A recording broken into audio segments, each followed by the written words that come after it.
여러분, 오늘 저는 여러분께 아주 간단한 단어 하나를 들고 왔습니다. 무. 아무것도 없다는 뜻이죠. 한 글자입니다. 초등학생도 아는 단어입니다. 그런데 오늘 저희 파인만의 길에서 이 단어 하나를 제대로 들여다보려고 합니다. 왜냐하면 이 단어, 실은 우리가 생각하는 것처럼 단순하지 않기 때문입니다. 처음부터 말씀드려야 할 게 있습니다. 오늘은 우주의 탄생을 설명하는 영상이 아닙니다. 빅뱅이 어쩌고 은하가 어쩌고 하는 이야기는 여기저기 널려 있으니까요. 오늘은 그보다 훨씬 더 근본적인 질문 하나를 합니다. 빅뱅이 일어나기 전에 있었다고들 하는 그 그것이 정말로 가능한 개념인가 하는 질문입니다. 그리고 솔직히 말씀드리면 이 질문 앞에서 물리학자들도 쉽게 대답하지 못합니다. 잠깐만요. 이 단어 무슨 뜻으로 쓰신 겁니까? 우리는 일상에서 이 말을 자주 씁니다.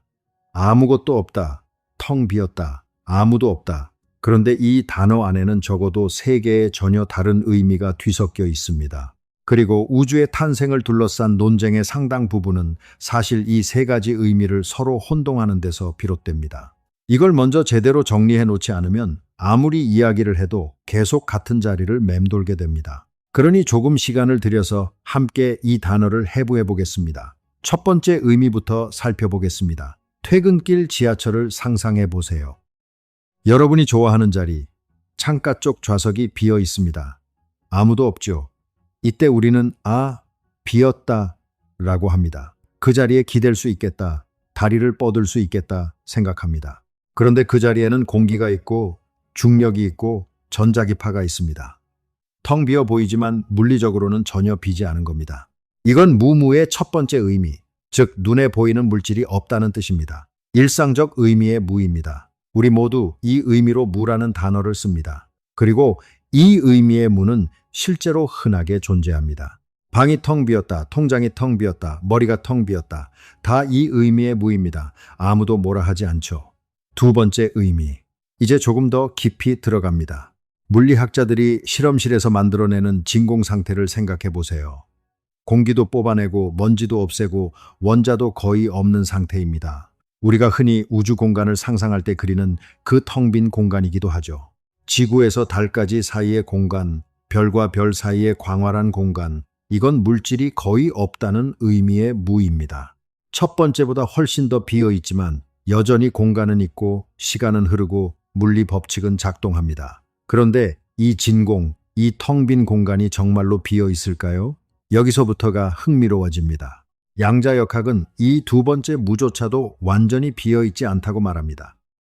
지금 이 순간에도 여러분 주변에 텅 비어 보이는 공간 어딘가에서 아주 짧은 순간 동안 입자와 반입자 쌍이 저절로 생겨났다가 사라지고 있습니다. 거품처럼 솟아올랐다가 꺼지는 겁니다. 째깍째깍하는 초침이 잘게 쪼개진 것처럼 공간 자체가 미세한 수준에서는 끊임없이 흔들리고 있습니다. 이걸 양자요동이라고 부릅니다. 이게 실제로 관찰됩니까? 네, 카시미르 효과라고 불리는 현상이 있습니다. 아주 가까이 놓인 두 개의 금속판 사이에는 텅 비어 있어야 할 그 공간 때문에 오히려 서로 끌어당기는 힘이 작용합니다. 진공이 완전히 비어 있지 않다는 증거가 이미 실험으로 확인된 겁니다. 우리가 비어 있다고 생각하는 공간이 사실은 보글보글 끓고 있는 에너지의 바다인 셈이죠. 그렇다면 세 번째 의미, 진짜 무올른 무엇일까요? 입자도 없고 공간도 없고 시간도 없고 물리 법칙조차 없는 상태. 이 세 번째 무야말로 우리가 빅뱅 이전을 이야기할 때 상상하는 그 무입니다.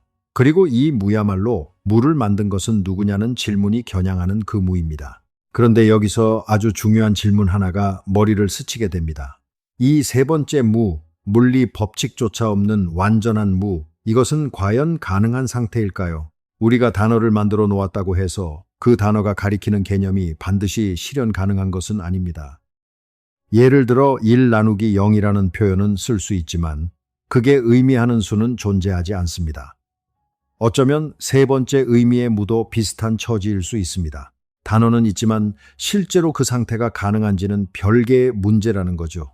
이 질문에 답하기 위해 우리는 조금 돌아가야 합니다. 우주가 어떻게 시작됐는지에 대한 이야기부터 먼저 하겠습니다. 그래야 우리가 다루는 문제의 지형이 더 분명하게 보이거든요. 에드윈 허블이 1929년 윌슨산 천문대에서 망원경을 들여다보던 밤으로 돌아가 보겠습니다. 당시 대부분의 과학자들은 우주가 영원히 변하지 않는 늘 그 자리에 있는 무언가라고 생각했습니다. 별들은 항상 그곳에 있었고 앞으로도 영원히 그곳에 있을 것이라고 믿었죠. 허블은 그날 밤 은하들의 빛을 분석하다가 이상한 점을 발견했습니다. 은하들이 뿜어내는 빛의 파장이 길어져 있었습니다. 마치 저 멀리서 사이렌을 울리며 멀어지는 구급차 소리가 점점 낮아지듯이 은하들이 우리에게서 멀어지고 있다는 신호였습니다. 그것도 모든 방향으로. 그리고 멀리 있는 은하일수록 더 빠르게 멀어지고 있었죠. 이 발견이 의미하는 바는 하나였습니다. 우주는 지금 이 순간에도 팽창하고 있다는 것. 그리고 시간을 거꾸로 돌리면 우주는 점점 작아지다가 결국 상상할 수 없을 만큼 작고 뜨겁고 밀도 높은 하나의 점으로 수렴한다는 것. 빅뱅 이론은 이 관찰에서 나왔습니다. 태초에는 시간도 공간도 아직 존재하지 않았습니다. 있었던 것은 우주적 특이점이라고 불리는 상태, 모든 것이 하나의 점에 압축된 상태였습니다. 그리고 그 점에서 시간과 공간이 시작됐습니다. 우주에 있는 모든 것, 지금 이 영상을 듣고 있는 여러분을 이루는 모든 원자까지 그 작은 점에 담겨 있었다는 겁니다. 여기까지는 비교적 많이 알려진 이야기입니다. 그런데 말입니다. 빅뱅 이론 자체는 우주가 그 작은 점에서 팽창하기 시작했다고 말해줍니다. 하지만 그 점이 어디서 왔는지는 설명하지 못합니다. 이 대목에서 많은 사람들이 이렇게 생각합니다. 아, 그러니까 무우에서 생겨난 거구나.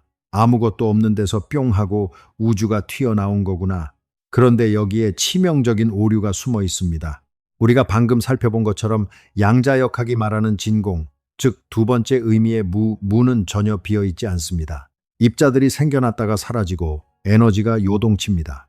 그리고 몇몇 물리학자들이 제안하는 것처럼 우주 자체가 이 양자 요동에서 거품처럼 솟아오른 것이라 해도 그 요동이 일어나기 위해서는 양자역학의 법칙이 이미 존재해야 합니다. 다시 말해, 양자 요동에서 우주가 생겨났다는 이야기는 세 번째 물, 즉 물리 법칙조차 없는 완전한 무에서 출발한 이야기가 아닙니다. 이미 뭔가가 있는 상태, 최소한 법칙이라는 뭔가가 있는 상태에서 출발한 이야기입니다. 이 차이가 왜 중요할까요? 왜냐하면 우리가 무를 만든 것은 누구냐라고 물을 때 우리가 상상하는 무는 세 번째 무인데 과학이 다룰 수 있는 무는 기껏해야 두 번째 무까지이기 때문입니다. 그 경계선에서 뭔가가 흐릿해지고 있습니다. 빅뱅 이론에도 설명하지 못하는 것들이 있었습니다. 그중 가장 이상한 것은 우주의 균일함이었습니다. 서울에서 보는 우주의 배경 복사 온도와 반대편 하늘 끝에서 측정한 온도가 소수점 5째 자리까지 거의 같습니다. 그것도 빛조차 서로 교신할 수 없었을 만큼 멀리 떨어진 두 곳이 말이죠. 어떻게 이렇게 고르게 식을 수 있었을까요? 마치 전 세계 어디서나 물이 끓는 온도가 100도라는 것을 서로 합의한 적이 없는데도 모두 같은 것처럼 우주 끝과 끝이 서로 연락도 못한 채 온도를 맞춘 겁니다. 이건 우연치고는 너무 비개연적입니다. 이 문제를 풀기 위해 앨런 구스라는 물리학자는 인플레이션이라는 개념을 제안했습니다. 빅뱅 직후 아주 짧은 순간 우주가 상상을 초월하는 속도로 폭발적으로 팽창했다는 겁니다. 그 팽창은 너무 빨라서 빛의 속도보다도 빠른 팽창이었습니다. 쭈글쭈글한 풍선 표면이 갑자기 크게 불면 팽팽하고 매끄러워지는 것처럼 초기의 불균일함이 순식간에 매끄러워졌다는 거죠. 이 설명은 굉장히 설득력 있습니다. 오늘날 대부분의 우주론 학자들이 인플레이션 이론을 받아들이고 있습니다. 하지만 구스 자신도 인정하듯 인플레이션을 일으킨 그 힘, 그 에너지는 어디서 왔는가 하는 질문은 여전히 열려 있습니다. 여기서 다시 우리의 핵심 질문으로 돌아옵니다. 우주의 탄생 이전에 있었다는 그 그것은 정말 세 번째 의미의 무였을까요? 아니면 우리가 무라고 부르지만 실제로는 뭔가가 있었던 걸까요? 이 질문을 제대로 탐구하기 위해 이제 우리는 좀 더 이상한 영역으로 들어가야 합니다. 자, 여기서 아주 자연스럽게 한층 더 깊은 질문 하나가 머리를 스치게 됩니다. 빅뱅 이전에 정말 아무것도 없었다면 그 아무것도 없음은 얼마나 오래 지속됐을까요? 이 질문에 대부분의 사람들은 이렇게 생각합니다. 아, 무한히 오래됐겠지. 빅뱅 이전에는 시간이 없었으니까. 그런데 여기에 숨겨진 전제가 하나 있습니다. 우리는 지금 무오에도 시간이 흐른다고 가정하고 있는 겁니다. 하지만 시간이란 무엇일까요? 물리학에서 시간은 변화를 기록하는 방식입니다. 변화가 없으면 시간이 흐른다고 말하기 어렵습니다. 아침에 일어나서 저녁에 잠드는 것, 커피가 식는 것, 아이가 자라는 것, 이 모든 변화를 기록하는 것이 시간입니다. 아무것도 없는 완전한 무에서는 변화가 없으니 시간이라는 개념 자체가 성립하지 않습니다. 다시 말해, 완전한 무에는 이전이라는 것도 없습니다. 이전이 없으니 무가 얼마나 오래됐냐는 질문 자체가 성립하지 않는 겁니다. 처음 들으면 이게 무슨 소리야 하실 수 있겠지만 한번 이렇게 생각해 보세요. 북극점에서 보면 모든 방향이 남쪽입니다. 북쪽이라는 방향이 없어요. 그렇다면 북극의 북쪽에는 뭐가 있느냐고 묻는 건 질문 자체가 성립하지 않는 겁니다. 이전에는 무엇이 있었느냐는 질문도 어쩌면 이와 비슷한 구조일지 모릅니다. 이전이라는 방향 자체가 없는 영역에서 이전을 묻고 있는 거니까요. 이걸 한번 가만히 음미해 보세요.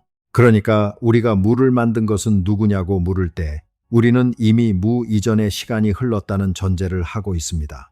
그리고 그 전제 자체가 흔들릴 수 있는 겁니다. 하지만 여기서 멈추면 이야기가 너무 쉽게 끝납니다. 왜냐하면 이 대답은 질문을 해소한 게 아니라 질문을 사라지게 만들어버린 거거든요.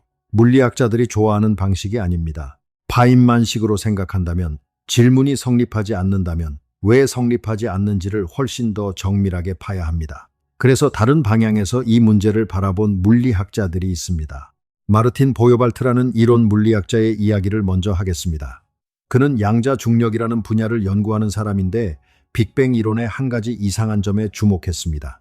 빅뱅 이론에서 시간을 거꾸로 돌리면 우주는 점점 작아지다가 결국 하나의 특이점으로 수렴합니다. 그런데 이 특이점에서 물리 법칙들은 무한대 값을 내뱉기 시작합니다. 밀도 무한대, 온도 무한대, 수식이 폭발하는 겁니다. 물리학에서 무한대가 튀어나오면 그건 보통 이론이 그 영역에서 더 이상 유효하지 않다는 신호입니다. 마치 지도 위에 여기서부터는 모른다고 적힌 경계선 같은 거죠. 보요발트는 이 경계선이 진짜 시작이 아닐 수 있다고 생각했습니다. 만약 양자 효과를 제대로 고려하면 우주가 한없이 작아지다가 어느 순간 더 이상 줄어들지 않고 다시 팽창하기 시작하는 반전점이 있을 수 있다는 겁니다. 용수철을 계속 압축하면 어느 순간 튀어오르듯이 또는 공을 바닥에 던지면 튀어오르듯이 우주도 수축의 극한에서 다시 팽창으로 전환될 수 있다는 거죠. 이걸 바운싱 코스모스, 튀어오르는 우주라고 부릅니다.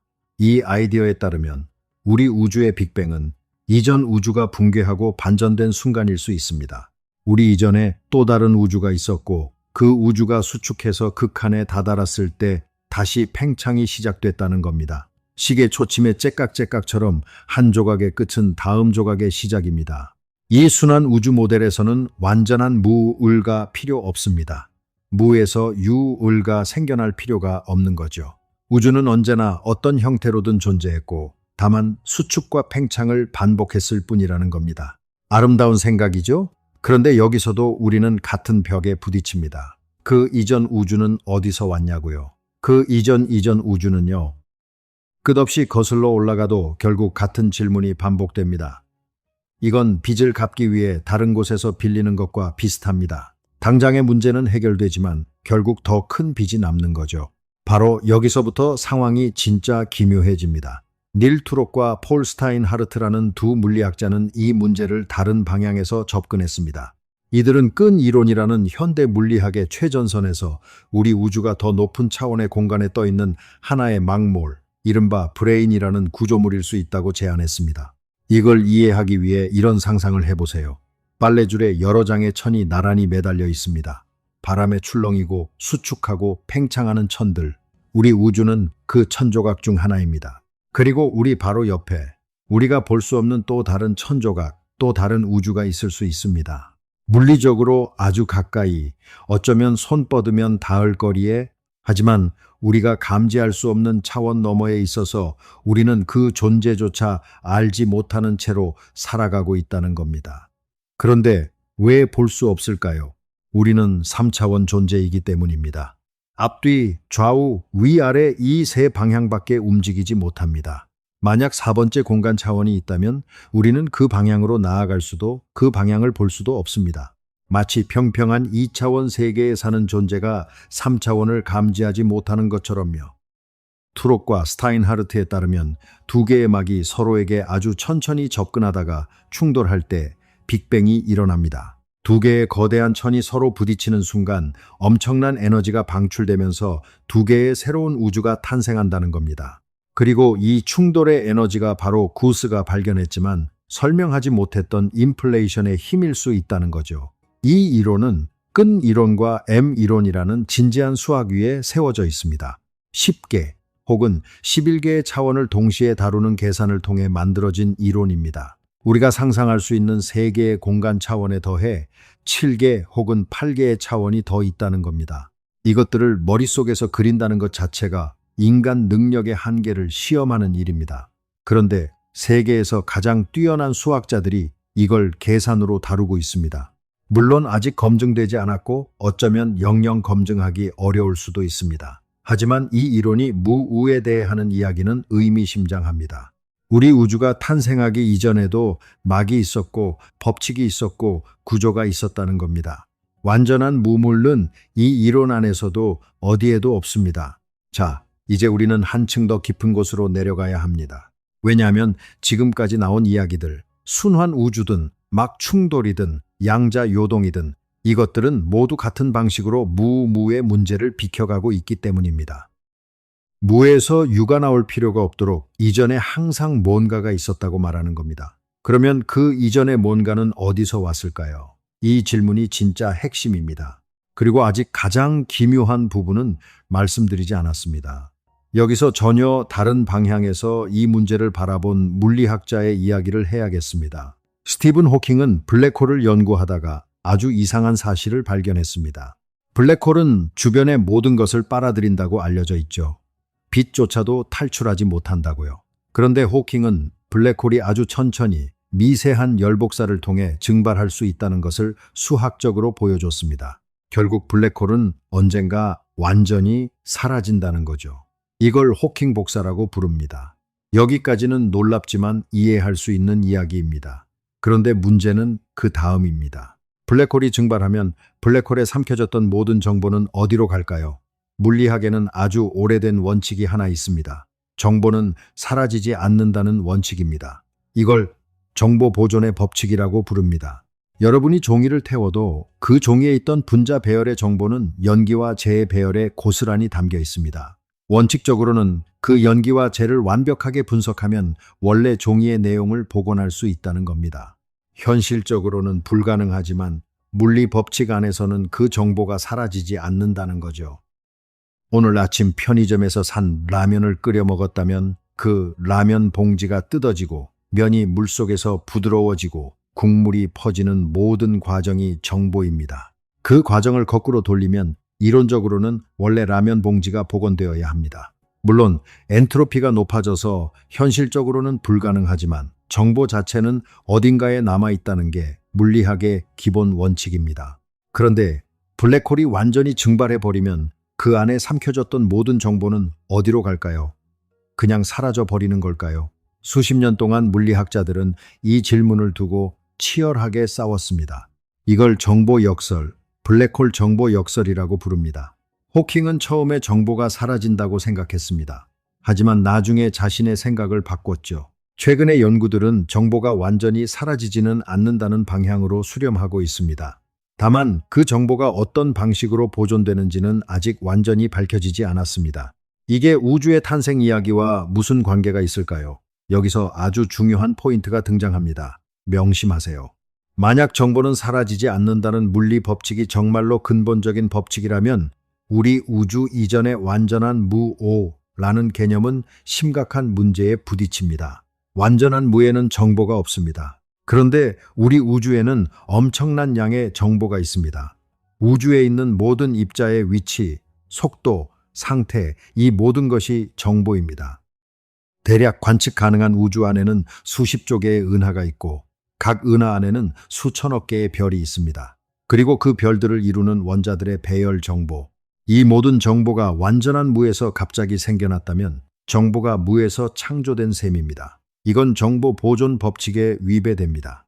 다시 말해, 정보 보존의 원칙을 진지하게 받아들인다면 우주 이전의 완전한 무, 세 번째 의미의 무는 더더욱 불가능해집니다. 뭔가가 항상 있었다는 결론으로 계속 떠밀리게 되는 겁니다. 이걸 한번 가만히 음미해 보세요.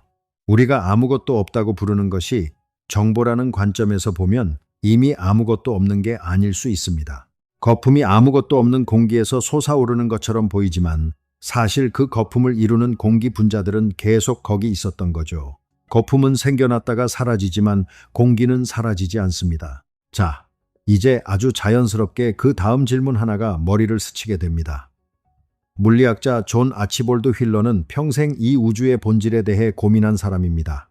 그는 블랙홀이라는 단어 자체를 만든 사람으로도 알려져 있고 닐스 보어와 함께 핵분열을 이론적으로 설명하는 데 기여한 사람이기도 합니다. 그 휠러가 말년에 아주 이상한 생각 하나를 제안했습니다.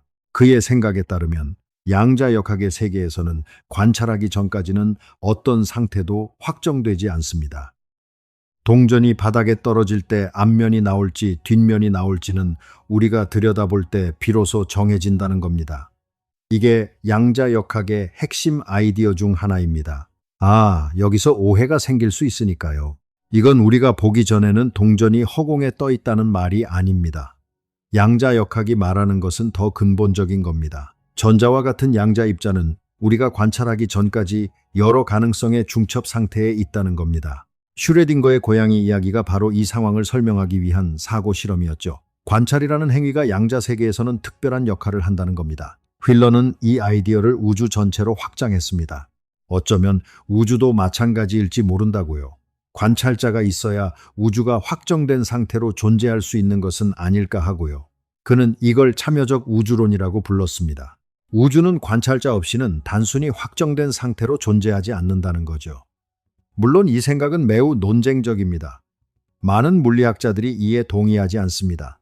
그리고 이 생각을 너무 확대 해석하면 우리가 바라보기 전에는 달이 없다는 식의 황당한 결론이 나올 수도 있습니다. 그래서 주의가 필요합니다. 이건 일상적 스케일이 아니라 양자 스케일에서의 이야기입니다. 그런데 이 생각이 던지는 의문은 아주 날카롭습니다. 만약 우주가 관찰자를 필요로 한다면 빅뱅 직후 아직 의식 있는 존재가 아무도 없었을 때 그 첫 번째 관찰은 누가 했을까요? 이 질문에는 아직 물리학적인 답이 없습니다.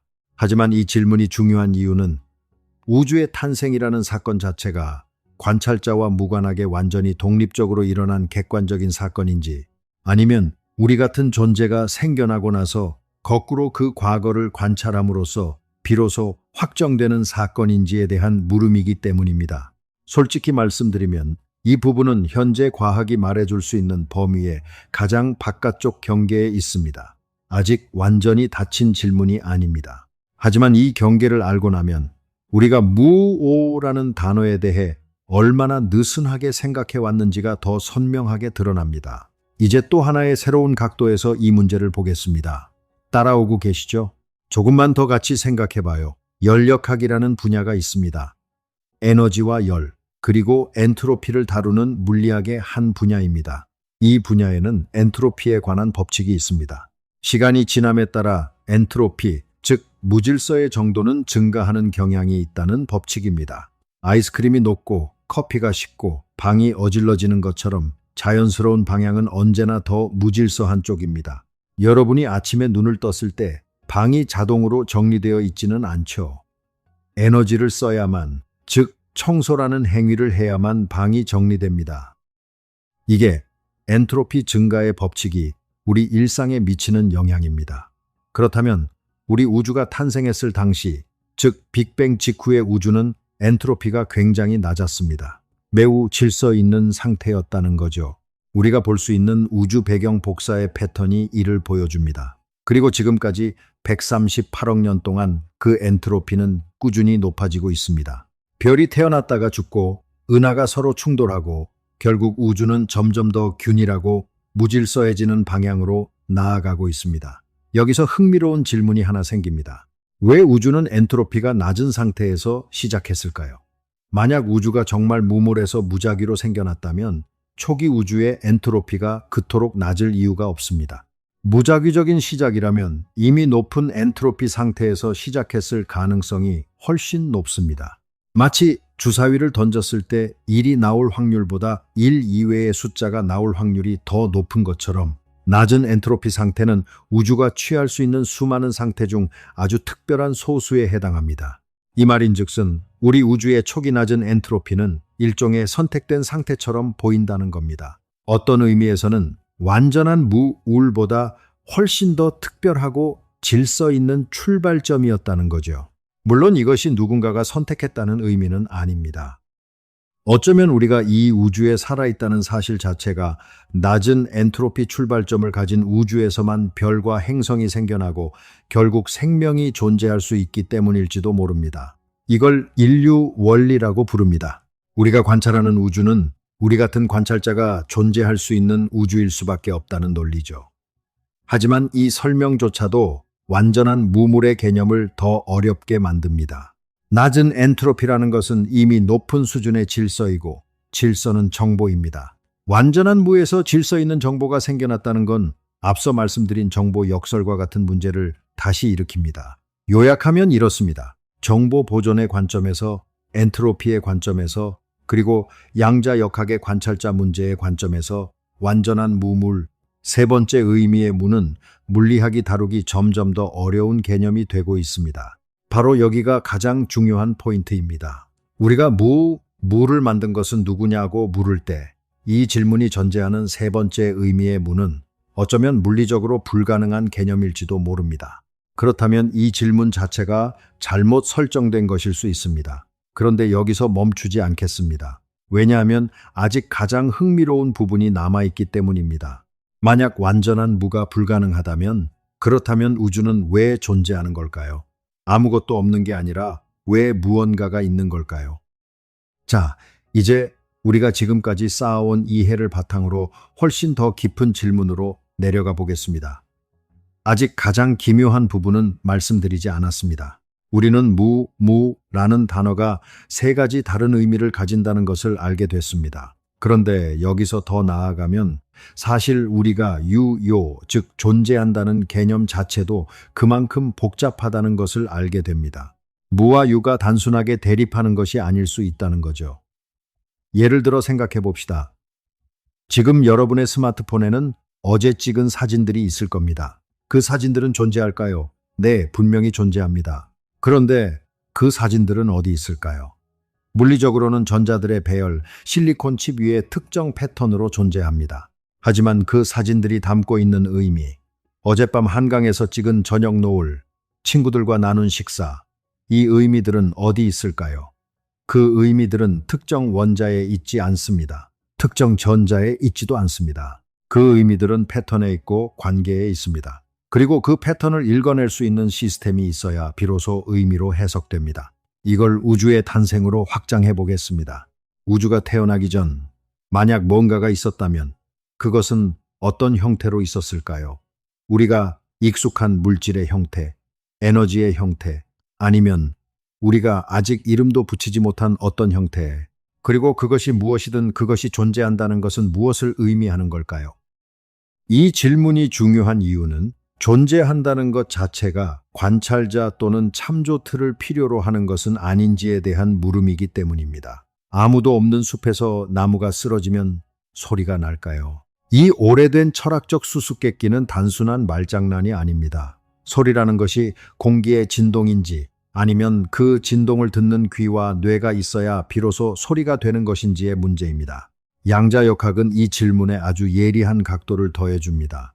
양자역학의 이중 슬릿 실험이라는 유명한 실험이 있습니다. 전자를 두 개의 슬릿이 있는 판 쪽으로 쏘면 마치 물결처럼 간섭 무늬를 만들어냅니다. 마치 전자가 동시에 두 슬릿을 통과한 것처럼 행동합니다. 그런데 어느 슬릿을 통과했는지 관찰하면, 즉 측정을 하면 간섭 무늬가 사라집니다. 전자는 그냥 하나의 슬릿만 통과한 입자처럼 행동하게 됩니다. 이것이 의미하는 것은 무엇일까요? 관찰이라는 행위 자체가 양자 시스템의 상태를 변화시킨다는 겁니다. 보기 전까지 전자는 어디에도 특정하게 있지 않았고 보는 순간 특정한 곳에 있게 됩니다. 여기서 아주 자연스럽게 한층 더 깊은 질문 하나가 머리를 스치게 됩니다. 만약 관찰이 이렇게 중요하다면 최초의 관찰은 무엇이었을까요? 빅뱅 직후 아직 어떤 복잡한 구조도, 어떤 생명도, 어떤 의식도 없었을 때 우주는 어떤 의미에서 관찰되고 있었을까요? 이 질문에 대한 한 가지 생각은 이렇습니다. 우주의 각 부분이 서로에게 영향을 미치는 것 자체가 일종의 관찰이라는 겁니다. 광자가 전자에 충돌하는 것, 원자들이 서로 상호작용하는 것, 이것들 자체가 양자역학적 의미에서의 측정이자 관찰이라는 거죠. 굳이 의식이 필요하지 않을 수 있다는 겁니다. 하지만 이 대답도 완전하지 않습니다. 왜냐하면 그렇다면 관찰이라는 행위가 정확히 무엇인지에 대한 정의 문제로 돌아가기 때문입니다. 물리학에서 측정이 무엇인지, 파동 함수의 붕괴가 정확히 무엇인지는 양자역학 탄생 이후 100년이 지난 지금도 완전한 합의가 없는 문제입니다. 다양한 해석들이 존재합니다. 코펜하겐 해석, 다세계 해석, 관계론적 해석 등. 그리고 이 해석들은 각각 우주의 탄생에 대해 조금씩 다른 이야기를 합니다. 이게 현재 과학이 말해줄 수 있는 범위 안에서의 한계입니다. 솔직하게 말씀드리는 겁니다. 그럼에도 불구하고 이 모든 것들이 가리키는 방향은 분명합니다. 무와 유요는 우리가 처음 생각했던 것처럼 단순하게 대립하지 않는다는 것. 그리고 우주의 기원이라는 질문은 단순히 어디서 왔냐는 질문이 아니라 존재한다는 것이 무엇인지, 관찰한다는 것이 무엇인지, 시간이란 무엇인지에 대한 깊은 물음들과 얽혀 있다는 것입니다. 처음 들으면 이게 무슨 소리야 하실 수도 있겠지만 조금만 차분하게 뜯어보시면 이것이 아주 명쾌한 이야기라는 것을 알 수 있습니다. 우리가 무섭다고 생각했던 것, 아무것도 없다는 것은 물리학이 들여다볼수록 더 어려운 개념이 됩니다. 물리학은 완전한 물을 만들어내는 방법을 모릅니다. 진공은 비어있지 않고 정보는 사라지지 않으며 엔트로피는 선택적인 출발점을 드러냅니다. 이 모든 것이 뭔가가 항상 있었다는 방향을 가리킵니다. 자, 이제 또 한 발짝 더 나아가 봅시다. 우주의 기원을 이야기할 때 우리가 종종 빠뜨리는 것이 있습니다. 우리 자신이 그 우주의 산물이라는 사실입니다. 여러분의 몸을 이루는 원자들을 생각해 보세요. 탄소, 산소, 수소, 질소. 이 원자들은 어디서 왔을까요? 이 원자들 중 수소는 빅뱅 직후에 만들어졌습니다. 우주가 충분히 식었을 때 양성자 하나와 전자 하나가 결합해서 만들어진 가장 단순한 원자입니다. 그리고 탄소, 산소, 질소는 별 안에서 만들어졌습니다. 별은 수소를 태워서 헬륨을 만들고 헬륨을 태워서 더 무거운 원소들을 만들어냅니다. 그리고 별이 수명을 다하고 초신성 폭발을 일으킬 때 그 원소들이 우주 공간으로 흩어집니다. 여러분의 몸속에 있는 탄소는 수십억 년 전 어딘가의 별 안에서 만들어져 우주 공간을 떠돌다가 결국 지구의 일부가 됐고 생명의 일부가 됐고 지금은 여러분의 일부입니다. 이 말인즉슨 여러분은 우주가 자기 자신을 바라보는 방식입니다. 우주가 138억 년의 진화 끝에 만들어낸 우주가 우주 자신에 대해 궁금해하는 방식이 바로 우리 인간입니다. 이게 한번 가만히 음미할 가치가 있는 생각입니다. 우주는 어쩌면 스스로를 이해하려는 경향성이 있는 것일지도 모릅니다. 물론 이건 목적론적으로 들릴 수 있고 과학적으로 조심스러운 주장입니다. 하지만 적어도 우리가 알고 있는 이 우주에서는 물질이 복잡하게 조직화되어 의식이 생겨났고 그 의식이 우주의 기원을 묻고 있습니다. 이 사실 자체가 놀랍습니다. 우리가 지금 이 질문을 할 수 있다는 것, 그 자체가 우주가 우주 자신에 대해 스스로를 돌아보는 순간입니다. 그리고 어쩌면 이것이 휠러의 참여적 우주론이 포착하려 했던 것일지도 모릅니다. 우주가 관찰자를 낳고 그 관찰자가 우주를 관찰함으로써 어떤 의미에서 우주가 완성되는 것, 우주의 탄생과 우주의 이해는 서로 순환하는 고리일 수 있다는 것. 물론 이 생각은 매우 사변적입니다. 검증하기 어렵습니다. 하지만 이 생각이 주는 울림은 깊습니다. 바로 여기서 이 이야기는 우리를 완전히 다른 곳으로 데려갑니다. 무오를 만든 것은 누구인가 하는 질문에서 시작했지만 우리는 이제 전혀 다른 지점에 서 있습니다. 물을 만든 것이 누구인지보다 무라는 개념 자체가 우리가 생각하던 것이 아닐 수 있다는 것. 그리고 존재한다는 것, 관찰한다는 것, 시간이 흐른다는 것, 이 모든 개념들이 우리가 처음 생각했던 것보다 훨씬 더 깊고 복잡하다는 것. 이걸 한번 가만히 음미해 보세요. 거품 하나가 보글보글 솟아오릅니다. 그 거품 안에서 보면 거품이 전부입니다. 하지만 거품 밖에서 보면 거품이 솟아오른 바다가 보입니다.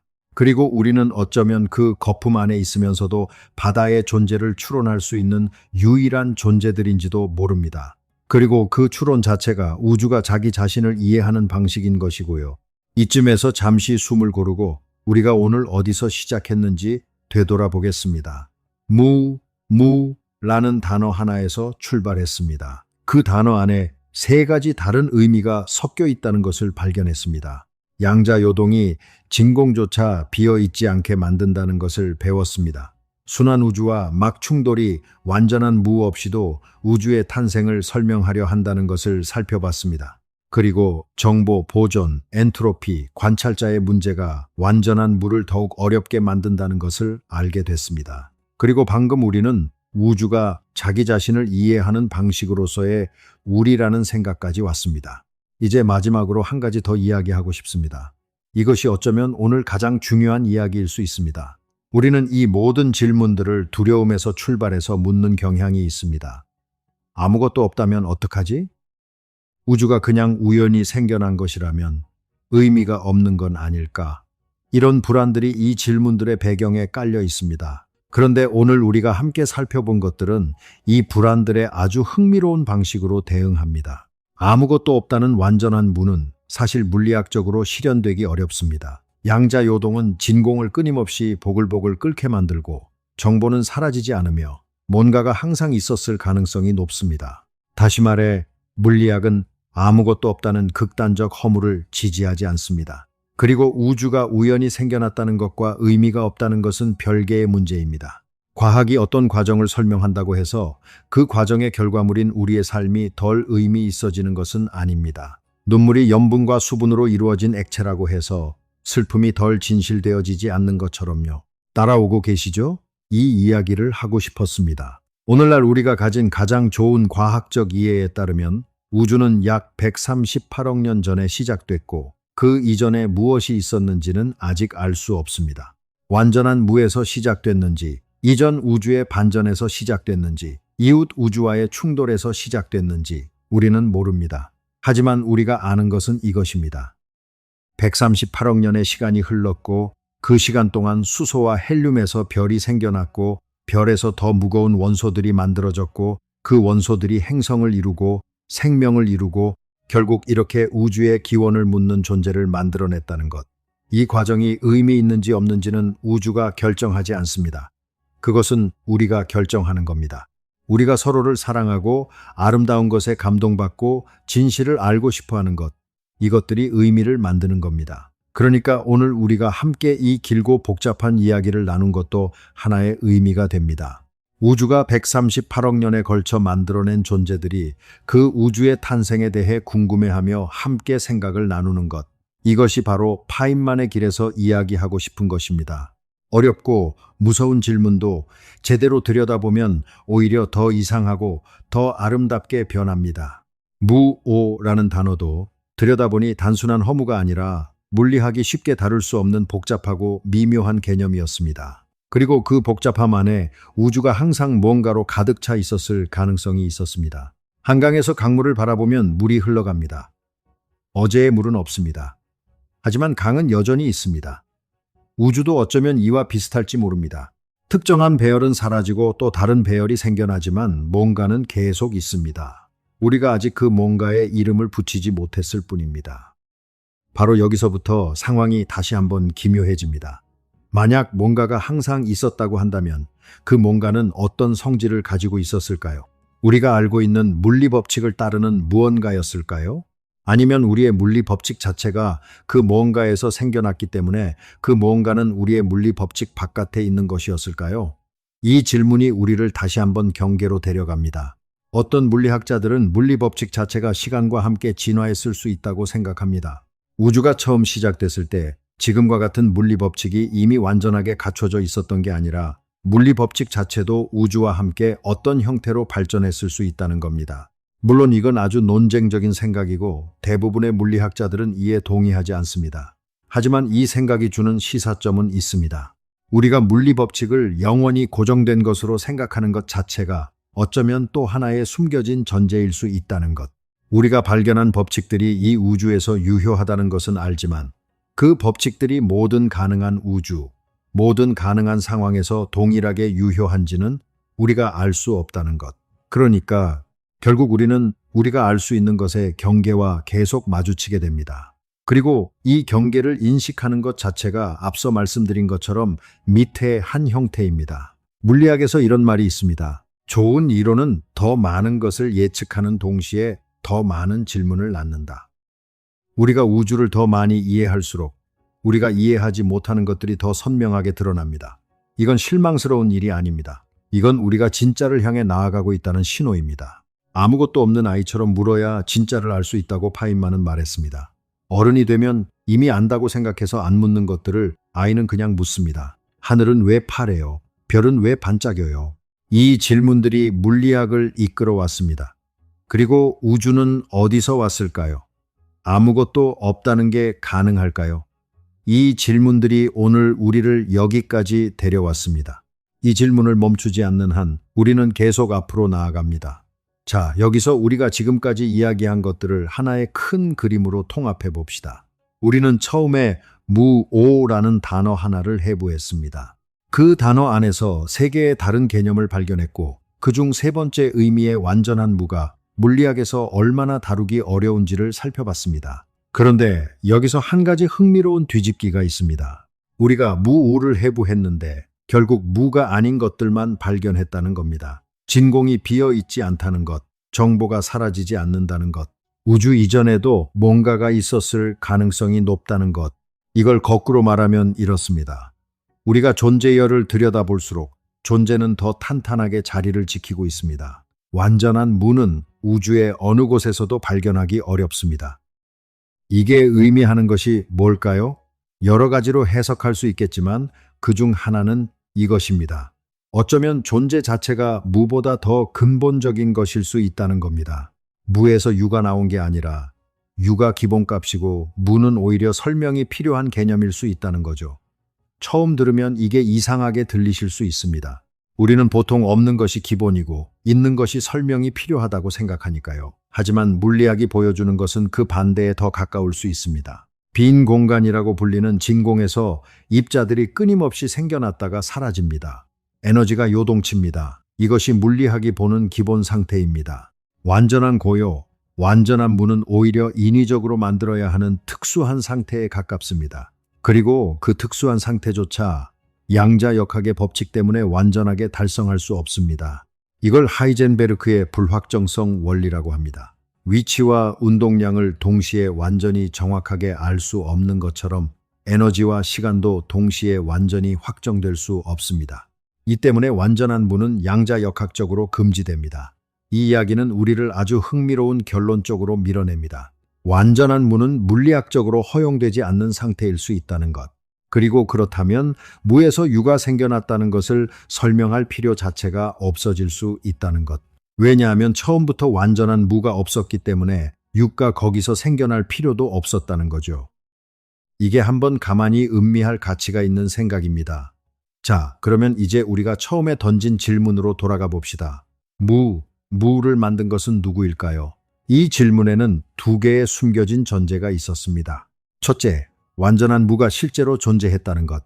둘째, 그것이 만들어진 것이라는 것. 하지만 우리가 오늘 살펴본 것들에 의하면 완전한 무가 존재했을 가능성 자체가 낮습니다. 그렇다면 만들어진 무가 없었으니 무를 만든 것도 없었던 겁니다. 그럼 이 질문은 틀린 질문이었을까요? 나쁜 질문이었을까요? 아닙니다. 이 질문은 중요한 질문이었습니다. 이 질문을 제대로 묻지 않았다면 우리는 무가 세 가지 다른 의미를 가진다는 것을 발견하지 못했을 겁니다. 완전한 무가 물리학적으로 얼마나 어려운 개념인지도 알지 못했을 겁니다. 정보 보존의 법칙이 우주의 탄생에 어떤 함의를 가지는지도 생각해보지 않았을 겁니다. 잘못 설정된 질문도 제대로 파헤치면 진리를 드러냅니다. 이게 파인만이 좋아하던 방식입니다. 틀린 전제에서 출발하더라도 그 전제가 왜 틀렸는지를 끝까지 추적하면 더 깊은 진실에 도달하게 됩니다. 처음에 우리가 들었던 질문, 우주는 어떻게 태어났을까요? 그 이전에는 무엇이 있었을까요? 무는 누가 만들었을까요? 이 질문들은 틀린 질문이 아니었습니다. 이 질문들이 우리를 여기까지 데려왔습니다. 그리고 여기서 우리는 알게 됐습니다. 무는 우리가 생각했던 것처럼 단순하지 않습니다. 완전한 무는 물리학이 허용하기 어려운 상태입니다. 뭔가가 항상 있었을 가능성이 높습니다. 그리고 그 뭔가의 정체를 우리는 아직 모릅니다. 이게 불만족스러울 수 있습니다. 명쾌한 답을 원했는데 또 다른 물음만 남은 것 같은 느낌이 들 수 있습니다. 하지만 저는 이것이 오히려 정직한 답이라고 생각합니다. 왜냐하면 우리가 알지 못한다고 인정하는 순간 우리는 비로소 제대로 된 자리에 서게 되기 때문입니다. 모른다고 인정해야 알아가는 여정이 시작됩니다. 안다고 착각하면 더 깊이 들어갈 이유가 없어집니다. 그래서 이 불확실성은 허무함이 아닙니다. 이 불확실성은 앞으로 나아갈 수 있는 공간입니다. 이 질문은 아주 오래된 질문입니다. 철학자 고트프리트 라이프니츠가 17세기에 이렇게 물었습니다. 왜 아무것도 없지 않고 무언가가 존재하는가? 이 질문은 400년이 지난 지금도 여전히 대답되지 않았습니다. 하지만 물리학이 이 질문에 새로운 각도를 더해주고 있습니다.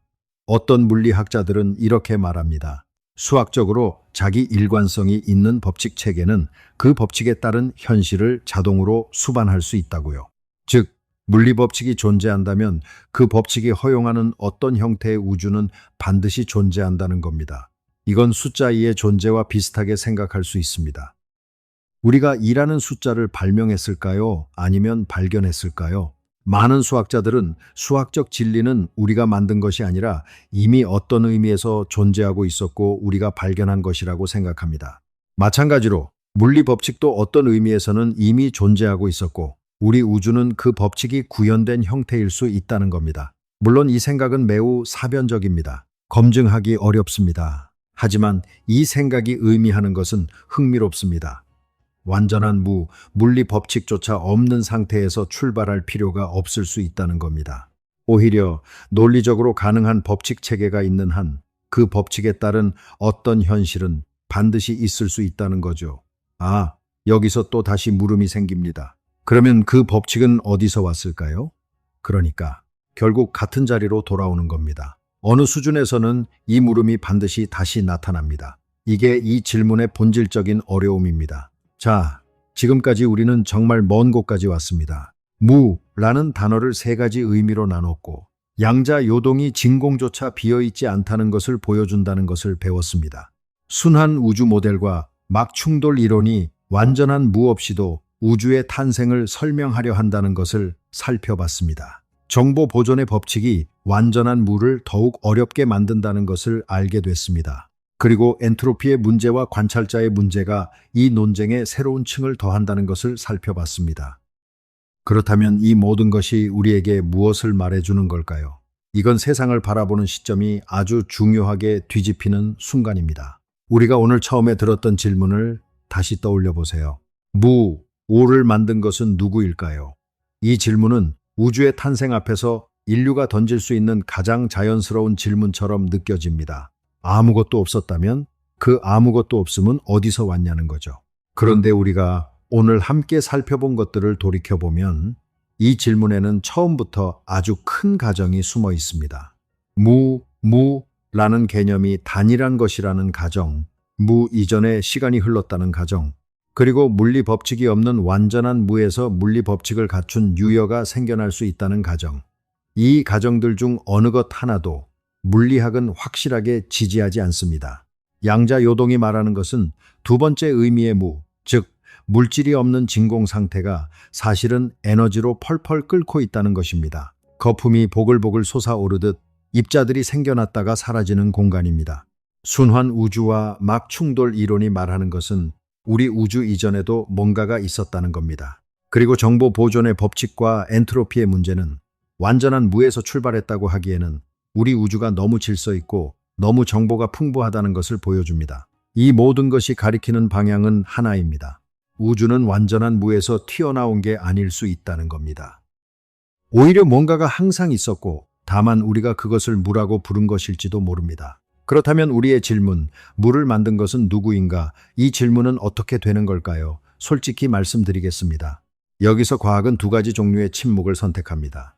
첫 번째 침묵, 아직 모른다는 침묵입니다. 완전한 무라는 개념 자체가 물리학으로 다루기 어렵고 빅뱅 이전이라는 말 자체가 의미 있는지도 확실하지 않습니다. 우리가 확인할 수 있는 범위는 빅뱅 이후의 우주이고 그 이전에 무엇이 있었는지는 현재로서는 알 수 없습니다. 이건 모른다고 솔직하게 말하는 겁니다. 두 번째, 침묵. 질문 자체의 구조가 잘못됐을 수 있다는 침묵입니다. 북극의 북쪽에는 무엇이 있느냐는 질문이 성립하지 않듯 시간의 시작점 이전에는 무엇이 있었느냐는 질문도 성립하지 않을 수 있습니다. 이 침묵은 무능한 침묵이 아닙니다. 오히려 질문의 경계를 정확하게 파악한 침묵입니다. 이게 파인만식으로 생각하는 방법과 닮아 있습니다. 어려운 말을 걷어내고 실제로 무슨 일이 일어나고 있는지를 보는 것, 그리고 우리가 모른다는 사실을 모른다고 명확하게 말하는 것, 그 경계를 인식하는 것 자체가 미개의 한 형태입니다. 물론 어떤 이들은 이 경계 너머에서 다른 방식으로 답을 찾습니다. 인류 역사 내내 수많은 사람들은 그 궁극적인 원인을 시간과 공간을 초월한 어떤 존재에게서 찾아왔습니다. 그리고 흥미로운 것은 과학이 아무리 깊이 파고들어도 결국 그 가장 밑바닥의 질문 앞에서는 과학과 철학과 신앙이 서로 만나게 된다는 점입니다. 세 가지 길이 완전히 다른 방향에서 출발했지만 결국 같은 심연 앞에 도착하는 겁니다. 그 어떤 길도 이 질문을 완전히 닫아버리지 못했습니다. 자, 그렇다면 우리는 이 질문 앞에서 허무해야 할까요? 저는 전혀 그렇게 생각하지 않습니다. 오히려 반대입니다. 거품을 다시 떠올려 보세요. 목욕탕에서 비누 거품이 솟아오릅니다. 거품 안에 사는 존재가 있다면 그 존재는 자신의 거품이 어디서 왔는지 알기 어려울 겁니다. 거품 안에서는 거품 이전의 공기에 접근할 방법이 없으니까요. 하지만 그 거품이 무지개 빛깔로 빛나는 사실은 그 기원을 모른다고 해서 덜 아름다워지지 않습니다. 우리 우주도 어떤 의미에서는 비슷합니다. 우리가 우주의 가장 근본적인 기원을 알지 못한다는 사실은 지금 이 우주가 존재한다는 사실의 무게를 조금도 줄이지 않습니다. 오히려 우리가 오늘 발견한 것은 이것입니다. 무오라는 개념이 우리가 생각보다 훨씬 복잡하고 어쩌면 완전한 무는 물리적으로 불가능할 수 있다는 것. 그리고 우리 우주는 어떤 방식으로든 항상 존재해왔던 뭔가에서 비롯됐을 가능성이 높다는 것. 이 말은 우리 우주가 외롭지 않다는 뜻이기도 합니다. 우리 이전에도 무언가가 있었고 우리 우주가 사라진 후에도 무언가는 남을 겁니다. 그 무언가가 어떤 형태인지는 알 수 없지만 허블이 망원경을 들여다보며 은하들이 멀어지고 있다는 것을 발견한 그 밤을 생각해 보세요. 그 발견이 우주가 시작점을 가진다는 것을 알려줬고 그 시작점이 어디서 왔는지를 알고 싶다는 욕구가 오늘 우리가 나눈 이야기 전체를 이끌었습니다. 불과 100년 전만 해도 인류는 우주가 시작점을 가진다는 사실조차 몰랐습니다. 다른 은하의 존재조차 알지 못했죠. 그런데 지금 우리는 그 시작점의 직전까지 들여다보고 그 직전에 무엇이 있었는지를 질문할 수 있게 됐습니다. 그 질문의 답을 아직 모른다는 사실은 우리가 거기까지 도달했다는 사실의 반대가 아닙니다. 그것은 우리가 거기까지 도달했다는 증거입니다. 오늘 우리가 함께 들여다본 것들을 정리해 보겠습니다. 무오라는 단어 안에 세 개의 다른 개념이 섞여 있었습니다. 일상적으로 눈에 보이는 물질이 없는 무, 양자역학적으로 입자는 없지만 에너지가 요동치는 진공의 무, 그리고 공간도 시간도 법칙도 없는 완전한 무. 우리가 빅뱅 이전의 무라고 할 때 상상하는 것은 세 번째 무이지만 물리학이 다룰 수 있는 무는 기껏해야 두 번째 무까지입니다. 정보 보존의 법칙은 완전한 무에서 정보가 창조될 수 없다는 것을 암시합니다. 초기 우주의 낮은 엔트로피는 완전한 무에서 무작위로 시작된 우주라기에는 너무 특별합니다. 그리고 양자역학의 관찰자 문제는 우주의 탄생이라는 사건 자체의 의미에 의문을 던집니다. 이 모든 것이 우리에게 말해주는 것은 우리가 무라고 부르는 것이 사실은 무가 아닐 수 있다는 겁니다. 그리고 어쩌면 이것이 더 중요한 발견일지도 모릅니다. 무서워하던 것, 아무것도 없다는 것이 사실 물리학이 허락하는 범위 안에서는 완전히 실현되기 어려운 상태라는 것. 뭔가가 항상 있었습니다. 그 뭔가의 정체를 우리는 아직 모릅니다. 하지만 그 모름 앞에서 우리가 두려움 대신 호기심을 선택할 수 있다는 것. 그것이 오늘 제가 여러분과 함께 나누고 싶었던 이야기입니다. 지금 이 순간 숨 쉬고 있다는 것, 어딘가에서 이 이야기를 듣고 있다는 것, 그리고 이렇게 우주의 기원을 묻고 있다는 것. 이 모든 것이 138억 년의 시간이 만들어낸 거품처럼 아름다운 순간입니다. 그리고 그 거품이 언젠가 사라진다고 해도 그것을 만든 더 큰 무언가는 계속 남아 있을 겁니다. 오늘 이야기가 여러분의 무무에 대한 이미지를 조금이나마 바꿔드렸다면 그것으로 충분합니다. 오늘 영상이 도움이 되셨다면 구독과 좋아요를 부탁드립니다. 다음에는 또 다른 수수께끼로 찾아뵙겠습니다. 오늘 밤 잠들기 전에 한 번쯤 생각해 보세요. 우리가 아무것도 없다고 부르는 것들 중에 진짜로 아무것도 없는 것이 있는지를요. 감사합니다.